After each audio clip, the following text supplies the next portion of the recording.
Oh, that is bad.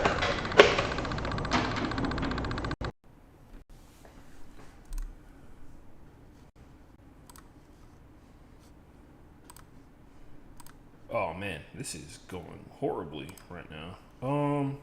Is it playing? It is not. Sorry everyone, I just messed up something massive. I just messed up massively. Let me check and see if I can even be heard right now. I plugged in my microphone incorrectly, and so now I can't tell if people can hear me talking. Massive. Oh! I just messed up. So I just can't hear the monitor massively. Which is let me check and see if I can even be heard right now. I plugged in my microphone incorrectly. Let me see if I can find a way. I can't tell if people can hear me talking. Massive. Oh! Yeah, and so also the audio for my YouTube video is playing over the top of that. Hold on. Let me see. I don't know. There we go.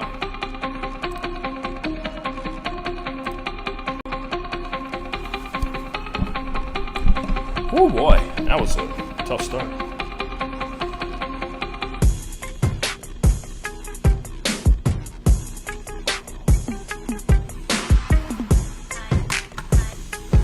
Oh boy.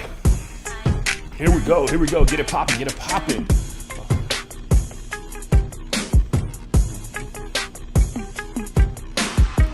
Fade out. Ladies and gentlemen, boys and girls and everybody else in between, shout out to you as well. My they, them royalty.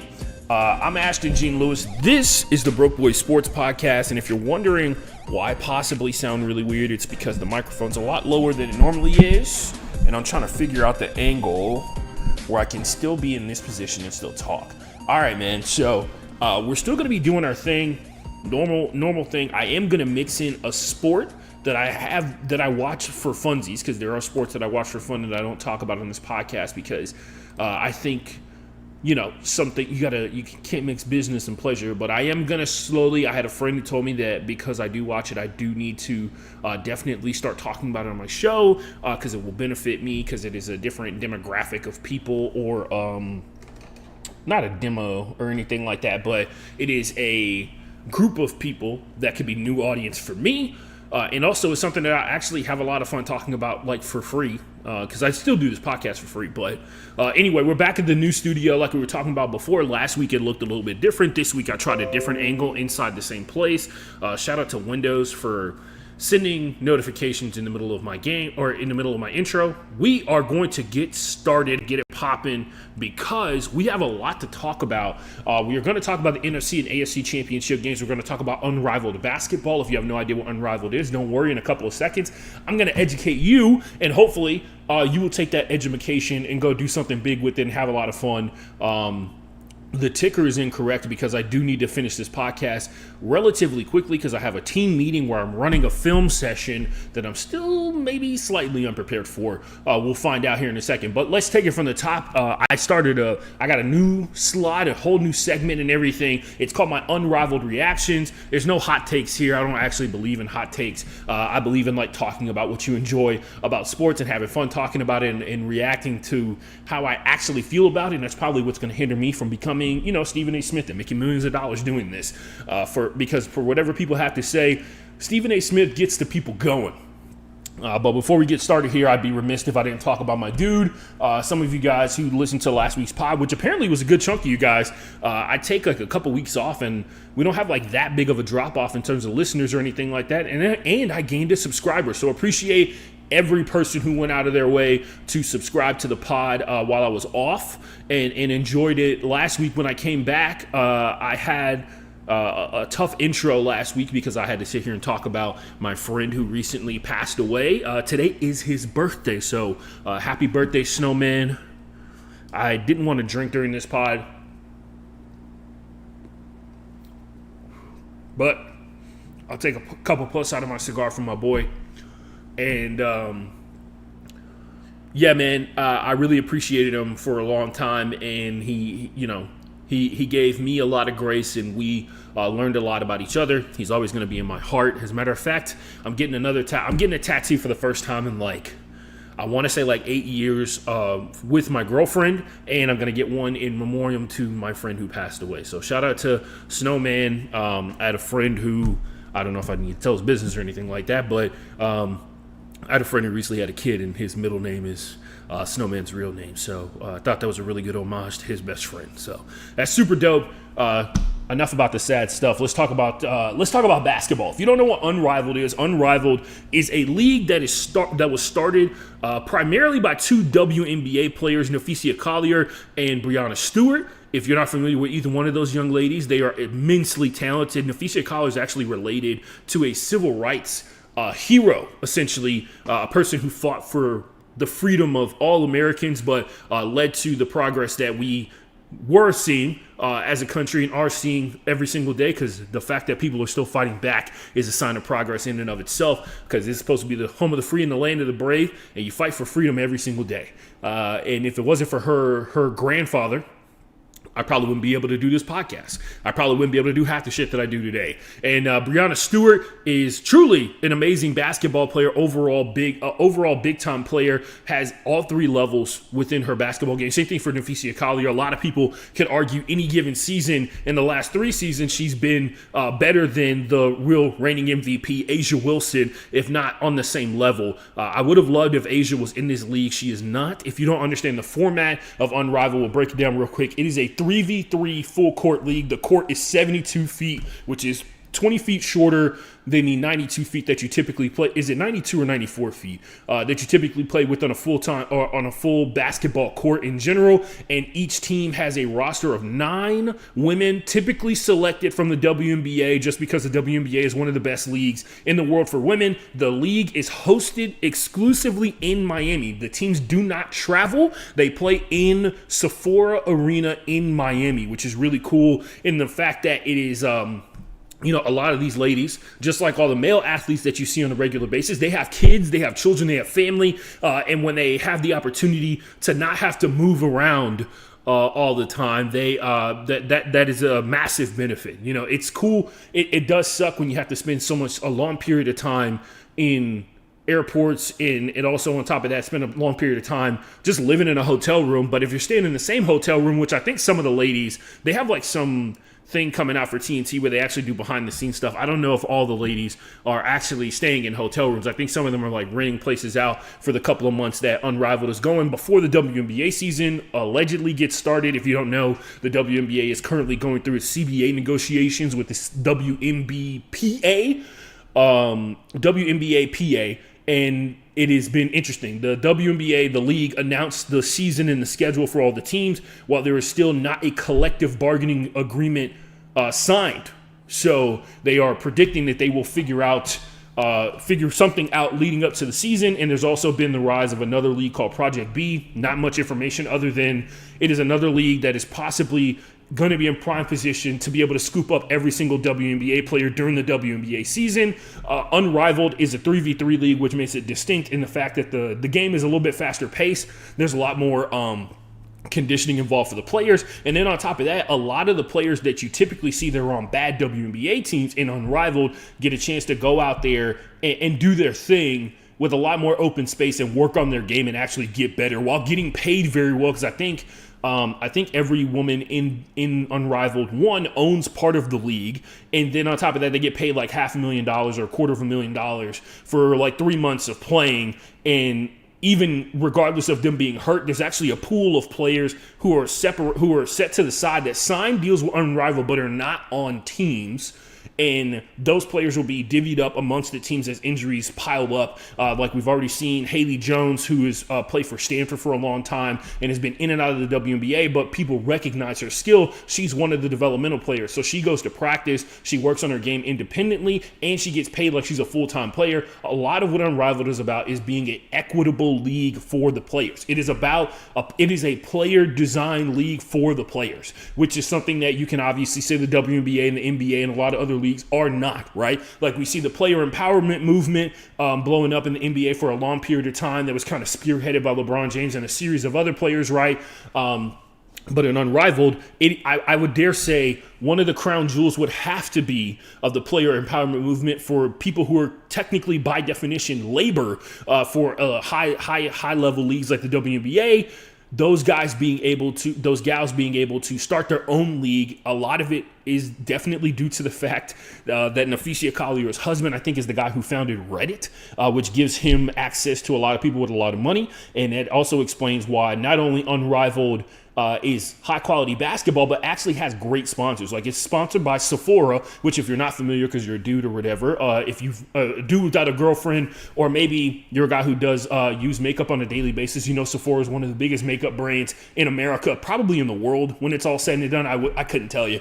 But there's a lot of other bonuses and perks that go along with it. Each team, some of the teams that you can see in the background over here, my team is called the Rose. I picked them before the season started last year, and they won the championship after starting the season like 1-4 or something like that. But basically, a bunch of the superstars of every single WNBA team, even the superstars that you don't know about, the really high-level players, have gotten together, and they're all in a condensed league playing 3v3 basketball at a stupidly high level. You should check it out. It's on TNT. I want to say every Monday and every Friday. They do a good job of avoiding other major big sports that are going on to give themselves an opportunity to get the highest ratings, and they do a great job of actually filming it. Lisa Leslie's involved with it. She's one of the color commentators on the show during the broadcast, along with Skylar Diggins and a bunch of other players as well. So if you love basketball, you're going to like Unrivaled. A lot of good basketball there. Here are the standings currently as they sit in the league. The Laces, which is the team that was they were pretty competitive last year. They're currently 6-1 on the season as we kind of near the halfway mark. By the way, Unrivaled has this other cool aspect to it. You talk about like all-star games kind of not having the kind of pizzazz that you want. We're seeing the fall of the Pro Bowl, right? Like we see Shedeur Sanders. We can talk about that some other time or whatever. But we see the fall of the Pro Bowl essentially happening before our very eyes, where its value has diminished because it is a game that is for money, but at the same time, it's not worth the amount of money that it is for, because the players that you're talking about that are Pro Bowl level players are getting paid millions of dollars and getting hurt in the Pro Bowl, and then preventing them from, especially because all the contracts aren't guaranteed, which I think is probably the real solution to how you want, if you want the Pro Bowl to actually matter, make all the contracts guaranteed, and then dudes won't be worried about what happens when they get hurt. So, because there's a lot of guys that are going into free agency that are selected as Pro Bowl athletes and stuff like that, and they're definitely not in the business of going out there and playing for, I don't even think it's like $500,000 when you win the Pro Bowl anymore. But yeah, it was kind of crazy. Whatever. The Unrivaled version of the All-Star break, the players can sign up. Players can elect to sign up for a 1v1 tournament. Legitimately, it's 1v1, and I think each game is to 21. And it is, when it happened last year, it happened over the course of 2 days. It was fucking amazing. Because one, it's high-level basketball players playing real, full-out, hard basketball. Like Arike Ogunbowale, who, if some of you are from Houston, you know, her brother Dare Ogunbowale is one of the running backs for the Texans. Arike is one of the best scorers in the WNBA, and she actually went really far in the 1v1 tournament. But what it really turned into, and this is for all the old dudes that are out there that claim that they love old school basketball, what it really came down to, when it was all said and done, it was power forward versus power forward, because power forward is a player who has immense amount of skill and a ton of size, right, to go along with the amount of skill. Neficia Collier ended up winning the inaugural 1v1 tournament versus a player who I actually think may be able, we know she will rival A'ja Wilson, and she will rival Neficia Collier someday in the name of Aaliyah Edwards. She actually was so good that at the start of this season, Aaliyah Edwards was moved from her previous team, which I think was like Vinyl or something like that, and then she got moved to Lunar Owls, which is actually the last place team in Unrivaled this year, because Neficia Collier is actually getting surgery on both of her ankles. So basically the team that was spearheaded by the MVP contender, like one of the few people who you can actually have an argument for is better than A'ja Wilson in the WNBA, they lost her at the beginning of the season. They announced the initial roster, and I think everybody was a little suspect as to how much, if at all, Neficia was going to play. Turns out she's out for the entire season. She's taking the off season to heal up, which is one of the big concerns about Unrivaled, right? Like how many players are just, they're signed up for the league, but they actually are not going to get a chance to play because of the injuries that they sustained over the course of the season. Like we already saw Satu Sabali, who her team, the Phoenix Mercury, made it all the way to the WNBA Finals. She's not played a single game this season. She is on Phantom, and we're going to talk about that a little bit later. But Laces, one of the best teams last year, is back on top again in the number 1 spot. Mist, which is Brianna Stewart's team, her team struggled a bunch last season. A lot of it was due to some personnel mixing, and if you play 3v3 basketball, the weakest player gets exposed very quickly, and a lot of what Mist was centered around was valuing guards a little bit too much. And so now they've got a lot more balance. They've got Alicia Gray. We'll talk about that a little bit later too. They got a little more balance, and it's showing up on the court immediately. The Rose, which are my team, Rose BC, they're led by Chelsea Gray, who is the superstar. They call her the point god, which is really funny because she doesn't play point very much anymore for the Las Vegas Aces, which is my WNBA team, and because Jackie Young, who is on the Laces, is the real point guard currently for the Aces when it's all said and done. But Rose, really competitive. They started the season off 3-0 and then lost 3 in a row. They just recently broke their 3-game losing streak, and they're back on top, right? Breeze, which is the social media team, is what I like to call them. If you're not familiar, Breeze has all of the biggest and best players in the league. They have, in terms of like young aspiring big time talent that a lot of people like to talk about, that a lot of people like to watch them play basketball. In particular, the crown jewel, if you will, is Paige Beckers. Paige Beckers is on Breeze. She also has Malik Malonga. If you don't know, if she also has Dominique Malonga. If you don't know who that is, she started her professional basketball career the same year that Wemby started his, and there are very big parallels between them as basketball players and what they're able to do in their respective leagues. Dominique actually got the first dunk in Unrivaled a couple of days ago, and it was during like an in-game dunk, pretty clean one as well. Go check it out. And that's what the Breeze are about. Phantom has some of the bigger favorites that a lot of people like, especially if you're one of the kind of dudes that likes female basketball players for their appearance, but like don't care enough to watch basketball, which is always been weird to me.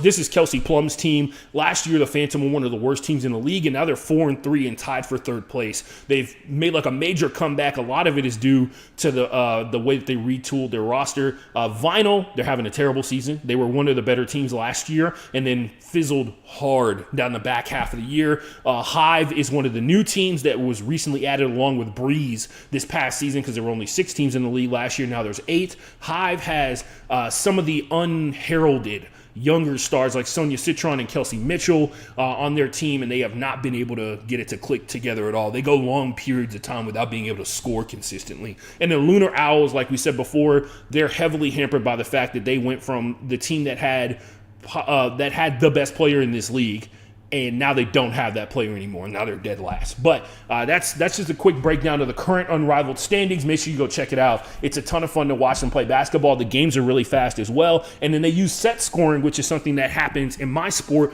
of quad ball, where at the end of the 3rd quarter, going into the 4th, you take the team that's in the lead and you add a designated amount of points to the lead score, and that becomes the score that the opponent has to get to be able to win the game, right? So if it's 67-64, you would add 6 points to that score, which I think in Unrivaled it's 15. So you add 15 points to the lead score, and then whoever gets to that score, whether it be the team that's currently in the lead or the team that is currently down, when that happens, they win the game. That's just how it goes. Or whoever has the lead at the end of the 4th quarter by the time the 4th quarter timer runs out, which is a really interesting way to approach basketball and pretty much any other sport. A lot of sports that have, look, man, you could sit here and make an argument that this could help baseball in some senses in terms of like 14, 15 inning games and stuff like that. But those extra inning games don't happen frequently enough for it to be a problem.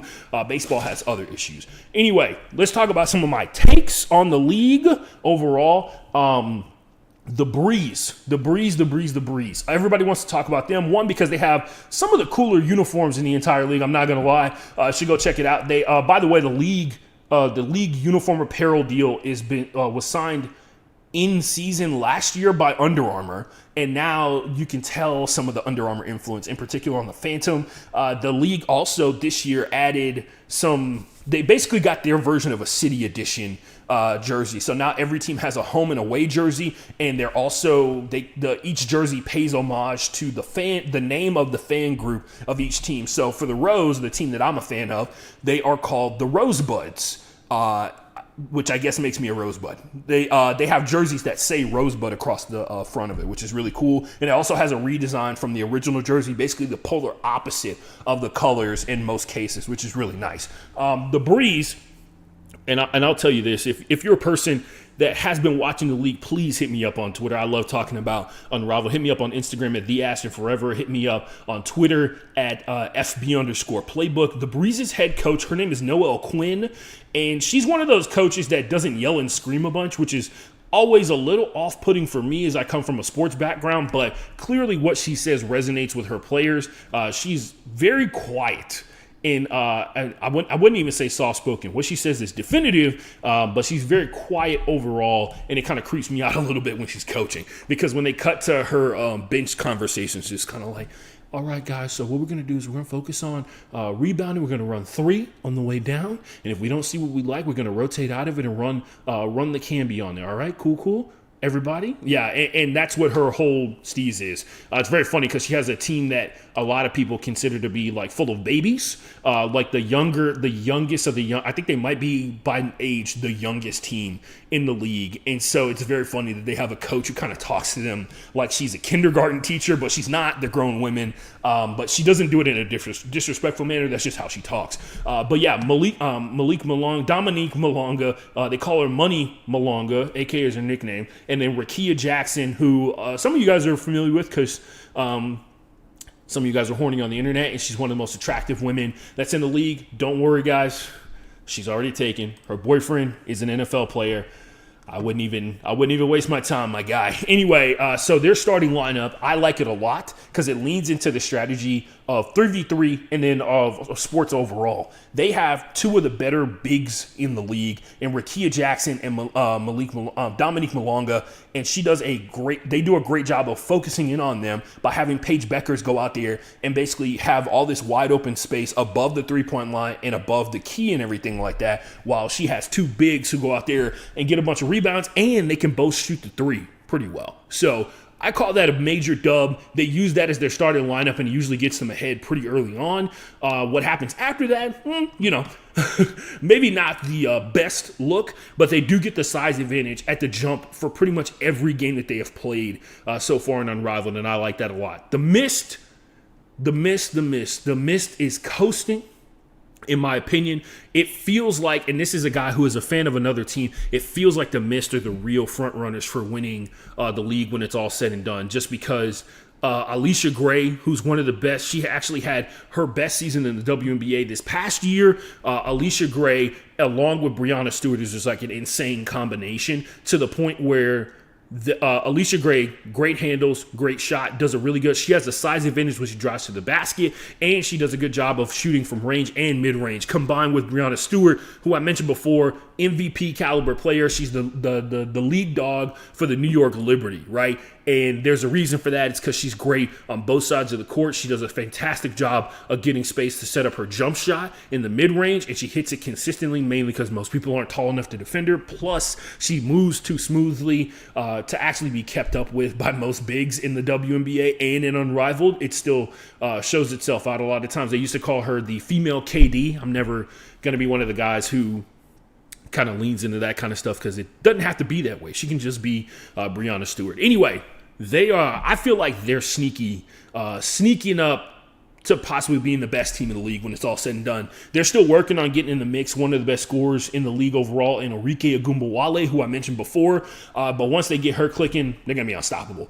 I got Rose rising on this one because the Rose started the season off heavily dependent on Chelsea Gray to go out there and make plays. But the team was basically built around 2 key players in not only Chelsea Gray, but combine that with Kalia Copper, who, if you're not familiar with her, she helped,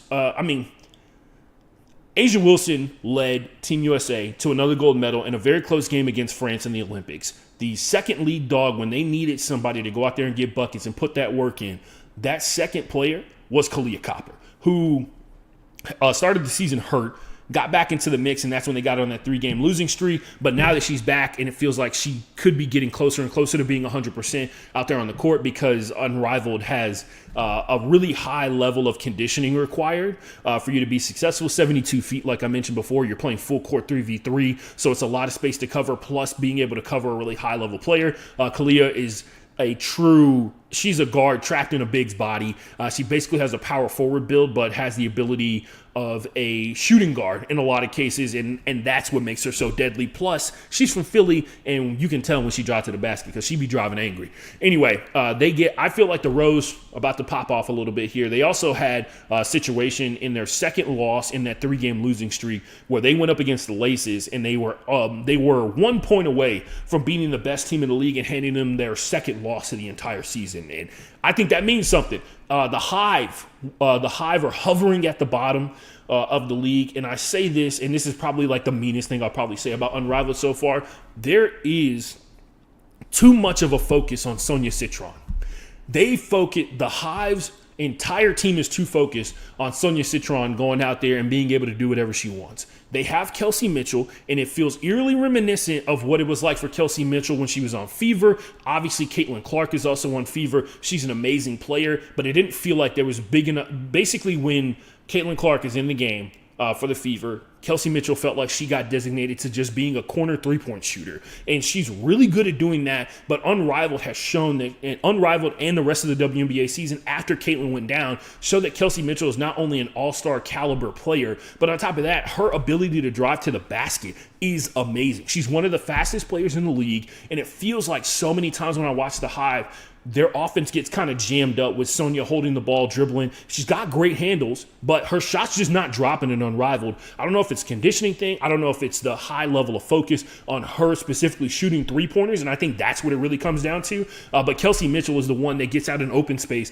and has clearly shown herself to be the best player on Hive so far. And then Phantom back from the dead. So Phantom, like I said, last year was one of the worst teams in one of the worst teams in Unrivaled last season. A lot of it had to do with their inability to score consistently. They also had Brittany Griner on their team, and some of Brittany being on the court for your team requires you to try and focus your offense, running it through her and basically her massive size advantage that she has every single time she's on the court. And I think Brittany has times where she can be a dominant center. That time is just not consistently happening in Unrivaled. And I'll say this much, and I know it sounds mean, Brittany Griner is no longer on Phantom. She is on Vinyl, and Vinyl is having a tough time figuring out how to get their offense consistently done. Defensive half, Brittany Griner is still amazing because she is able to cover a ton of space and is a massive threat to any guard driving into the basket, trying to shoot over her and everything like that. But so much of having the biggest, because Brittany Griner is the true definition by the book in basketball of what a 5 is. And basketball doesn't exist in a world anymore where you can only fit into one archetype. Now, Brittany has the ability to overcome the fact that she's a little bit limited in what she can consistently do. I will say this, they tell her not to shoot threes, and I feel like that's doing her a disservice because the only way she's going to get better is her being able to shoot more threes. But Phantom is back. They have had a heavy amount of injuries. They've lost Satu Sabali, who was one of the best players in the WNBA last year. She was a massive, massive boost for why the Phoenix Mercury were able to make it to the WNBA Finals last year, and combine that with the fact that she's just an overall, she's a big that can shoot threes. And that goes a long way in basketball overall. Being a person that fits one archetype but has the skill set of another, Phantom does not have her. They have also lost Dana Evans, who was one of the better guards in the WNBA last season when she was on the Las Vegas Aces and won the WNBA championship. But still overcoming that, somehow the Phantom have found the juice without having to be a team that solely focuses on Kelsey Plum getting all the points that she wants. They play way better defense, and their offense gets more help from different aspects of their team, and I think that'll take them a long way. But Unrivaled is truly It is truly the fire, the fire that you test yourself in when it comes to being a young player, because we saw a drastic improvement not only from players like Angel Reese, but we also saw people like Azrae Stevens, who's on Rose, do such a fantastic job of taking that next step as a basketball player, showing a lot more of her game, which I think is important because a lot of coaches think that you do certain things and you have to go out there and show them that you're doing it consistently in a game for them to, open up the playbook a little bit, for them to call for more stuff for you, but most importantly for your teammates to have confidence for you to be able to do it. I think that goes a long way for a lot of young players, especially in Unrivaled, because their coaches, none of these coaches in Unrivaled, who are the coaches of these teams, are head coaches in the WNBA. I will say there's one person that should be, but we don't need to talk. Actually, you know what? Fuck it. The Dallas Wings were ass last season. The Dallas Wings were one of the worst teams in the WNBA last season. They're actually so bad, there's a really good chance they're going to end up drafting AZ Fudd when it's all said and done. Well, she's playing at UConn, and Paige will be in the same city as her girlfriend, which is probably going to be pretty dope.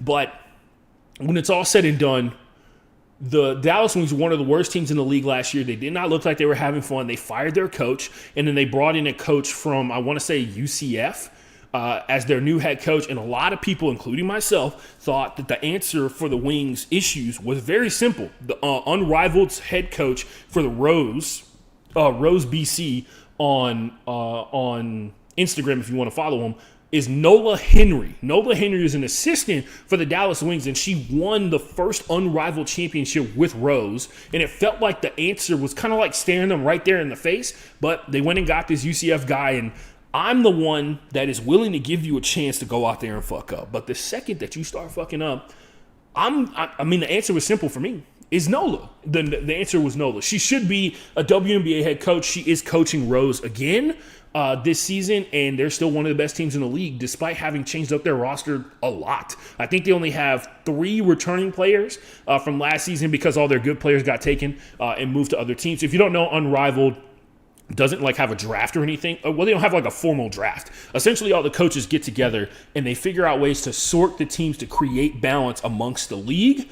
Combine that with the fact that now that there's one season in the books, a new group of players come in and you get to select players from last year that were on your roster and protect them from being moved to another team, which is how Brittany Griner went from Phantom to now Vinyl. She wasn't a protected player. And based off how well you performed last season, you got to pick more players to protect. So it was interesting. Nola has gotten a new roster, a new lineup of players, because I think I think it's reversed. The more you won, the fewer players you got to protect. So they protected Chelsea Gray because obviously she's one of the best players in the league.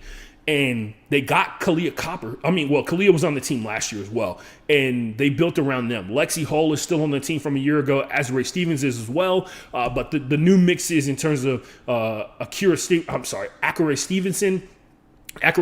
she's pretty good. Can't wait to see what she does more of as the season goes along. Right now, she does a lot of rebounding and a lot of scoring layups. And that's cool or whatever, but I feel like every time I watch Unrivaled, I feel like every player has some level of their game that they don't get to display when they're playing in the W. And this league is an opportunity to go out there and show it a little bit, which is why Brittany Griner was shooting threes last season. So moving on, let's talk about football.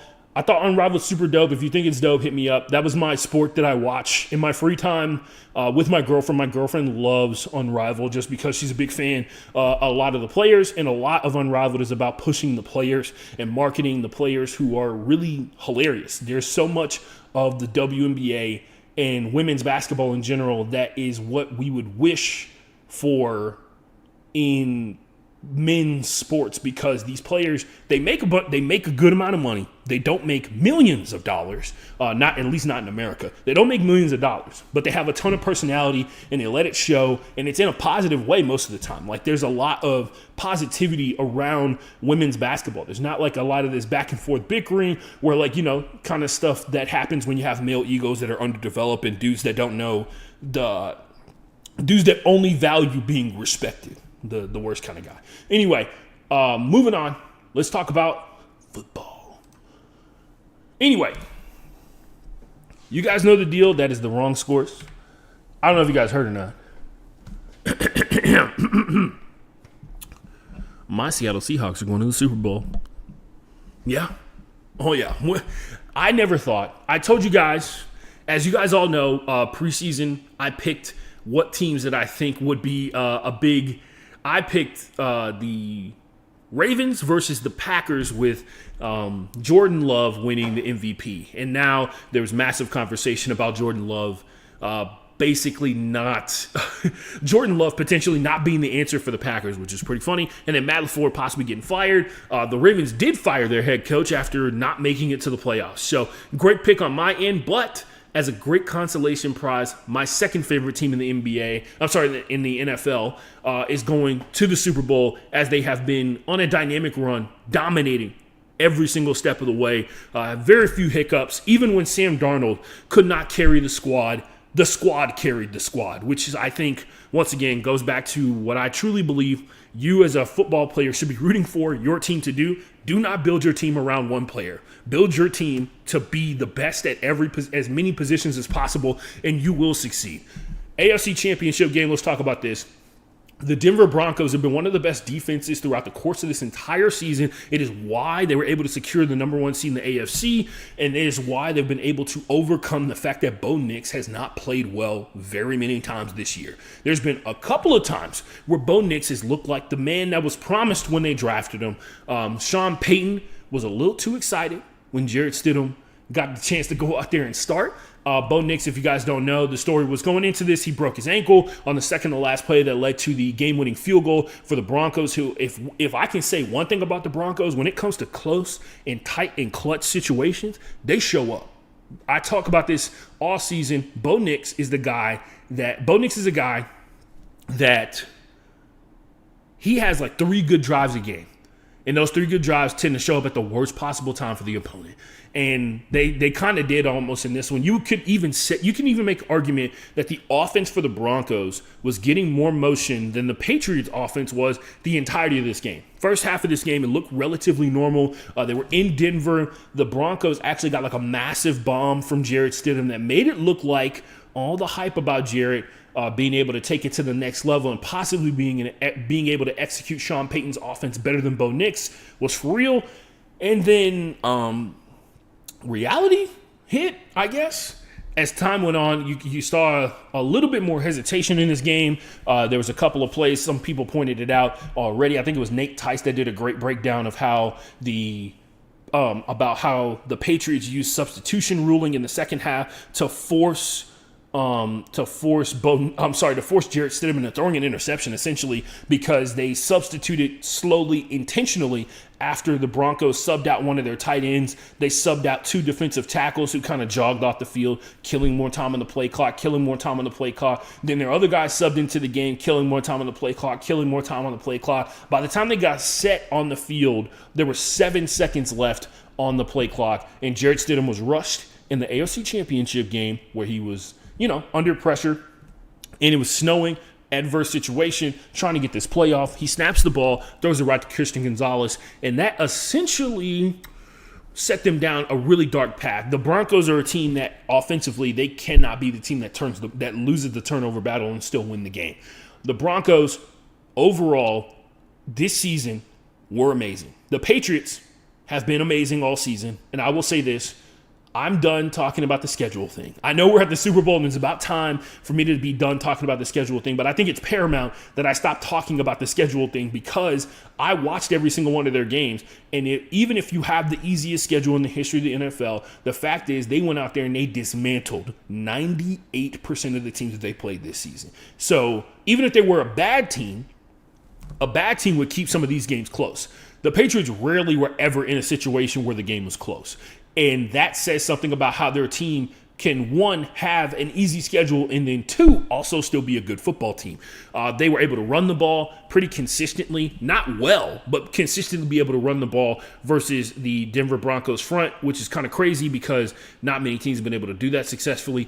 Drake May had yet another sketchy game, and that is saying a lot because he's been amazing throughout the course of this season. So you'd imagine that when he plays better teams like he does in the playoffs, he is definitely going to have tough situations and a tough setup. But I felt overall The Broncos had every single opportunity to go out here and win this game. They had the 2 field goals they would have needed to win this when it was all said and done. They just couldn't come up with them. They got the last one blocked in the middle of the snow, which is kind of crazy. But overall, man, this game kind of went the way that I thought it was going to go because I predicted the Patriots to win and go to the Super Bowl. But for the most part, the most disappointing part was definitely,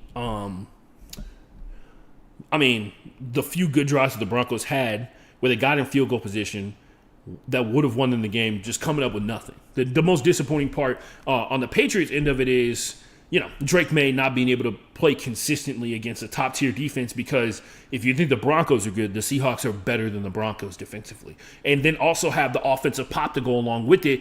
And the most consistent and probably the better in the back half of the season, the better part of the Patriots team has been their defense. And they're going to have their hands full against the Seahawks. We'll do a full breakdown and all that kind of stuff like that, predictions and everything come next week, because this is Super Week 1. And Super Week 2 is when you do all the Super Bowl stuff. I am going to do the thing on Instagram and TikTok where I talk about Black History Month through the lens of players in the Super Bowl who went to HBCUs and how they got there, because I think that's fun.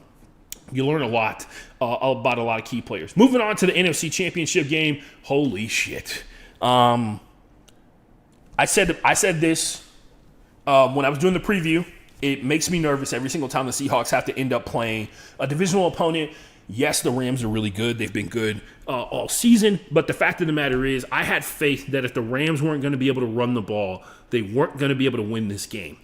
They could not run the ball, and unfortunately, Matthew Stafford is the Rams quarterback, so he kept them in this game a bunch of the time. But for the most part, Mike Macdonald being able to go out there and really counter the style of football that most of the league is now leaned into in terms of being shades of Gary Kubiak, in terms of play action, in terms of being able to run the ball heavily and set up backside stuff, emphasis on the tight ends being involved in the offense more so because they're coming off the line of scrimmage while the defense is rotating the opposite direction. The tight ends are running counter routes to that, plus having one of the best wide receivers in the NFL in Puka Nacua to be able to catch the ball whenever you need him to, and for the Seahawks to be able to come out there. I was surprised they gave up 27 points in this one because it definitely felt like the Rams had like 4 good drives throughout the course of this game, right? The Seahawks were able to run at will, which is, by the way, another example, another piece of evidence in the book that Kenneth Walker has been the number 1 running back on the Seahawks all season.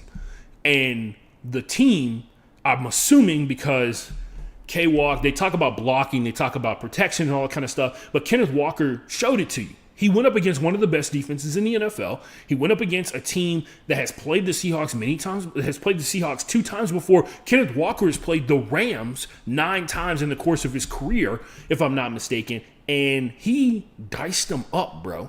Every time they needed yards, they got yards from K-Walk. And I think that's what really did this. That's what really did him in, man. The Seahawks' ability to control the clock throughout the course of this game was massive because it took pressure off Sam Darnold to go out there and be a superhero, and it made it possible for everybody else to be able to get the passing game going. The pass rush wasn't there for the Rams as frequently as we saw it throughout the course of the year. That's definitely a product of familiarity, but it paid off big time. Sam Darnold looked better this week than he did last week, and the games are getting to higher stakes, which is crazy to say. But overall, man, Sam Darnold carried the squad out there. Kenneth Walker killed the clock. Sam Darnold made the throws. Defense, had one of their worst days. Not even one of their worst days. That's saying a lot. They had, on the back half, if you looked at the totality of their season, this was one of their worst games overall, not because they didn't play well, but because the Rams played a little bit better. And if it wasn't for the Reek Woolen crazy series of events where he had the interception and he had it punched out and then he had the penalty after it or whatever, and it sets up the touchdown just one play later, outside of that, this game is kind of a runaway for the Seahawks. But the Rams were able to, just like they did versus the Bears, claw their way back into it. There just wasn't enough time on the clock for them. The Seahawks outplayed them throughout the course of this game, and the Rams came back in the back half. Reek, as he has most of his Seahawks career, showed an immense amount of talent and skill. throughout the course of this. If you don't know Reek Willen's story, he went to UTSA. He was on that UTSA team that had like the best record in the history of the school and had like the best season in the history of their entire program. He used to play wide receiver. He converted to defensive back. And in 1 year of playing defensive back, he went from, an undraftable wide receiver, quote unquote, undraftable wide receiver at like 6'4" who runs like a 4.4, 4.3, and to a top tier defensive back in the NFL. And it was all because he put the work and he put the time in. He went out there against Puka Nacua and routed Puka up. He had Matthew Stafford dead to rights on that play. And if it wasn't for maybe a slightly suspect unsportsmanlike penalty, and then the play right afterwards where Puka is able to get free, because that was fourth down. It would have been the Rams would have been completely out of that game if it wasn't for that touchdown. But it was amazing to see the team play as a whole again, because it felt like, in the last couple of weeks, towards the back half of the season, it felt like the run game was carrying Sam Darnold while he struggled to throw the ball at a consistent rate, because he definitely was getting rocked in the pocket. But combine that with the defense having to play completely way beyond a level that was expected of them throughout the course of this year. And they've been one of the best defenses, if not the best defense in the NFL this entire season. But to see the team play in its totality as a unit in all three phases right before the Super Bowl was kind of insane. And it makes you feel good if you're a Seahawks fan. Anyway, that's all I got to say, man. If you got any questions or comments, concerns, leave them in the comments section. Yes, this is the first time this show has gone under an hour. Ironically enough, it could have been 30 minutes, but I wanted to talk about Unrivaled. You drop your Super Bowl predictions in the comments here. I'm also going to do a full breakdown where you talk about all the little details that are going on into this game, because if you want to be real, if you know how the Super Bowl works, if you know how NFL careers work, for a lot of these dudes, a lot of people in general, this is going to be the last time they ever make it to the Super Bowl. This could be the first and the last time you ever make it to the bowl. And so you gotta live it up. I think you gotta celebrate it. You gotta talk about it, because it is a big deal to make it to the absolute pinnacle of the thing that you grew up dreaming about playing for the most part, and to be in the position to become the best football team on the planet. Anyway, that's all I got, man. I'm out. Hit me up on Twitter at FB_playbook. Hit me up on Instagram at TheAshtonForever. And thank you to everybody who watches the show every single week. I really do appreciate it. I don't know if what I'm saying is what's keeping you coming back. I don't know if people are just watching for a couple of seconds and then tuning out. But I'm going to keep doing the show as long as I keep seeing views on YouTube. And that's all I can really say, man. Anyway, I'm out. Hit me up. Drink your water. Be kind to the people in the world just in general. Tell everybody that you love them as often as you possibly can, because you never know when it's over for you or for them. Take that from a guy who's made that mistake one too many times and has to, see somebody put into the ground and hope that they knew that you loved them. Anyway, happy birthday, Snowman. Love you, bro. Miss you, man. I'm out. Go home, Roger.